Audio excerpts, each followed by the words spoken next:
беремін. Және де бүгінгі тақырып қызды қалай алынады. Бастамай жатып айтатыным, егер де сізде төсек қатынасынан ләззат алмау, қынаптың тарылуы, босанған соң қалпына келу, опущение, геморрой, зәш, ауашу, эрозия, тағы басқа мәселелер болса, осы видеоның астында сілтемеге кіріп, менің инстаграм парақшама тіркеліңіз. Сол жерде мен көптеген пайдалы ақпаратпен бөлісемін. Енді бүгінгі тақырыпқа келсек, қызды қалай алынады? Ең бірінші, қыздық деген не? Ол жалпы қандай? Қыздық перде қыздар жалпы құрсақта, анасының құрсағында жатқанда жетіледі. Жетілгенде әйел адам ол кішкентай қыз туылғанда қыздығы болады. Кейбір қыздардың жаратылысы сондай, өзінің қыздығы болмауы да мүмкін, яғни қыздық перде болмауы да мүмкін. Бұл сирек, бірақ та болатын жайт. Енді оның жалпы қыздық перде қандай дегенде, бұл жұқа да болуы мүмкін, және де қалың болуы мүмкін. Және де оның ішінде кішкентай тесіктер бар. Яғни қыздарда ай сайын етекір келгенде сол тесіктерден шығады. Енді қыздық перде қалай алынады? Көбінесе норма ретінде бұл бірінші жыныстық қатынаста алынады.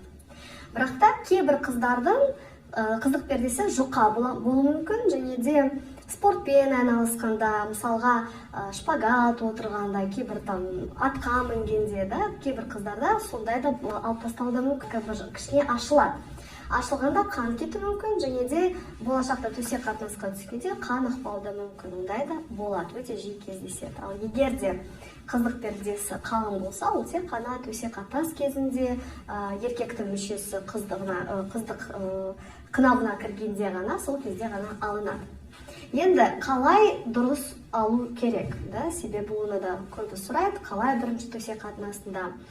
Негізі ең бірінші ескерту, бұл қызды көп уақыт қыздыру керек. Сіз қызды қыздырмай, қоздырмай, уақыт бөлмей, сразу мүшеңізді қыздың қынабына кіргізсеңіз, бұл сразу қан шығады, және де бұл әйел адамға өте қатты бір ауырсыну сезімі пайда болады. Қызға бұл ауырады, оның сосын қалпына келу кішкене көп уақыт келеді. Сол үшін жерге жігіттерге айтатын кеңесім, көп уақыт бөліңіз, ешқайда асықпаңыз, қоздырып, қыздырып, қыздың өзінің естественный сұйықтығы бөлінеді смазкасы, және сол смазка арқылы қыз өзін жақсы сезінгенде сіз ақырындап мүшені кіргізесіз. Сол кезде ешқандай қан да шықпауы да мүмкін, себебі сол қыздық перденің тесіктері бүйтіп ақырындап ашылады да қан шықпауы да мүмкін.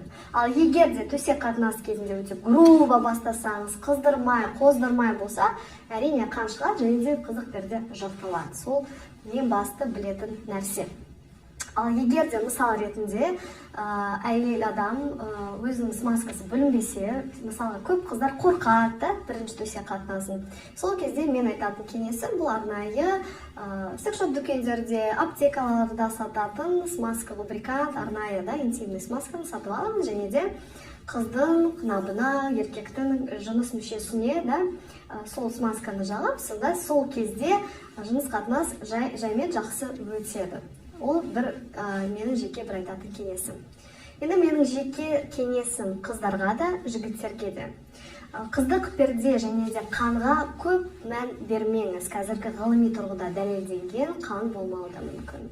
Ең бірінші, сіз қызды таңдағанда оның деген мінезіне, онымен сөйлескенде қаншалықты сіз қызға сенесіз, соған қараңыз. Және қыздар, егер де жігіт соған сіздің мінезіне қарамай, сіздің қандай сіз вообще адам ретінде саналса, тек қана қан деп жүретін жігіт болса, алдын ала сізге сигнал. Ондай жігіт сізге керек пе? Ойланыңыз. Менің дәрітке қазір қаншама қыздар жазып жатыр, мен күйеуге шықтым, төсек қатынас болды, бірақ қан шықпады, маған сенбей жүр. Сосын ары қарай өмір бойы қинап жүреді. Сол үшін сол жайында ойланыңыз. Тағы айта кететінім, мен жыныстық проблемаларды дәрімен емес, жаттығу арқылы емдеймін. Сол үшін әйелдерде төсек қатынас мәселелерінде ауырсыну, ләззат алмау, опущение, геморрой сияқты мәселелер болса, менің инстаграм парақшама сілтеме арқылы кіріп, міндетті түрде тіркеліңіз. Сол жерде өте көп пайдалы ақпаратпен бөлісемін.